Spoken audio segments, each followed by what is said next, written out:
Ex aequo et bono is a Latin phrase used in legal terms.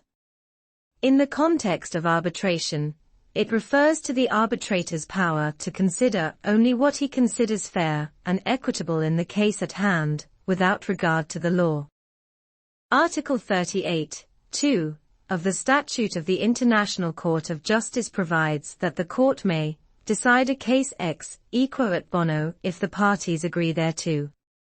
This means that if both parties agree, the court can make a decision based on what is fair and just, rather than strictly following legal rules.